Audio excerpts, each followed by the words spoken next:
الحمدللہ نحمده ونصلی علی رسولہ الکریم اما بعد اعوذ باللہ من الشیطان الرجیم بسم اللہ الرحمن الرحیم ان تجتنبوا کبائر ما تنہون عنہ نکفر عنکم سیئاتکم وندخلکم مدخلا کریما۔ سورہ نساء آیت نمبر 31۔ اگر تم بڑے گناہوں سے بچتے رہو گے جس سے تم کو منع کیا جاتا ہے تو ہم تمہارے چھوٹے گناہ دور کر دیں گے اور عزت اور بزرگی کی جگہ داخل کریں گے۔ کبیرہ گناہ کی تعریف میں اختلاف ہے۔ بعض علماء کے نزدیک وہ گناہ ہیں جن پر حد مقرر ہے، اس کو بڑا گناہ کہا جاتا ہے، اور بعض کے نزدیک وہ گناہ جس پر قرآن میں یا حدیث میں سخت وعید یا لعنت آئی ہے۔ اور کچھ علماء کہتے ہیں کہ ہر وہ کام جس سے اللہ نے یا اس کے رسول اللہ صلی اللہ علیہ وسلم نے بطور تحریم کے روکا ہے، اور حقیقت یہ ہے کہ ان میں سے کوئی ایک بات بھی کسی گناہ میں پائی جائے تو کبیرہ ہے۔ ان تینوں باتوں میں کوئی ایک بات جس گناہ کے اندر پائی جائے یا جس بات کے اندر اس کو کبیرہ گناہ کہا جائے گا یا گناہ کہا جائے گا۔ یہاں یہ اصول بیان کیا گیا ہے کہ جو مسلمان کبیرہ گناہوں میں مثلا شرک، والدین کی نافرمانی، جھوٹ وغیرہ سے بچے گا، دور رہے گا، تو ہم اس کے صغیرہ گناہ معاف کر دیں گے۔ سورہ نجم میں یہ مضمون بیان کیا گیا ہے، البتہ وہاں کبیرہ گناہوں کے ساتھ فواحش یعنی بے حیائی کے کاموں سے دور رہنے کو بھی صغیرہ گناہوں کی معافی کے لیے ضروری قرار دیا گیا ہے۔ یعنی انسان بڑے گناہ سے دور رہے گا اور بے حیائی سے دور رہے گا، ایسی صورت میں اس کے صغیرہ گناہ معاف کیے جائیں گے۔ اس کے علاوہ صغیرہ گناہوں پر اصرار اور مداومت بھی صغیرہ گناہوں کو کبیرہ بنا دیتی ہے۔ یعنی اگر کوئی انسان چھوٹے گناہ اس کو معمولی سمجھ کر ہمیشہ کرتا رہے اور اس پر ڈٹا بھی رہے تو ایسی صورت میں ایسا کرنا بھی کبیرہ گناہ ہو جاتا ہے۔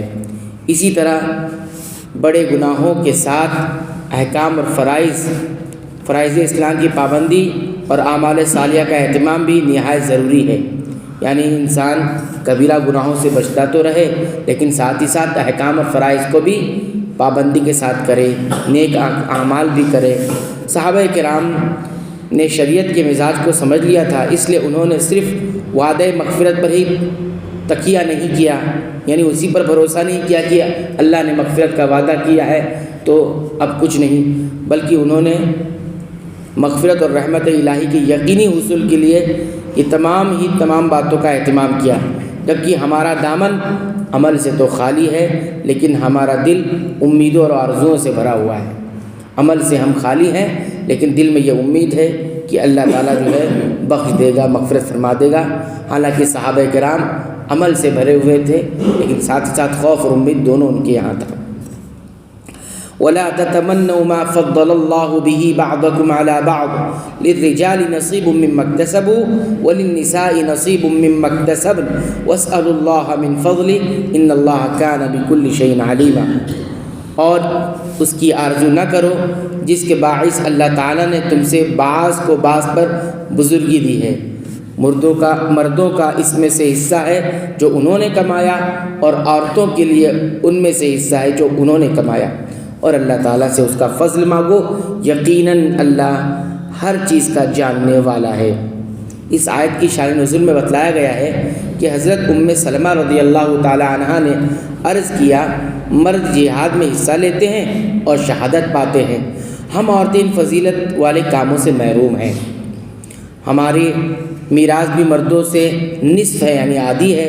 اس پر یہ آیت کریمہ نازل ہوئی۔ اللہ تعالیٰ کے اس فرمان کا مطلب یہ ہے کہ مردوں کو اللہ تعالیٰ نے جو جسمانی قوت، طاقت اور اپنی حکمت اور ارادے کے مطابق عطا کی ہے اور جس کی بنیاد پر وہ جہاد بھی کرتے ہیں اور دیگر باہر کے کاموں میں حصہ بھی لیتے ہیں، یہ ان کے لیے خاص عطیہ ہے۔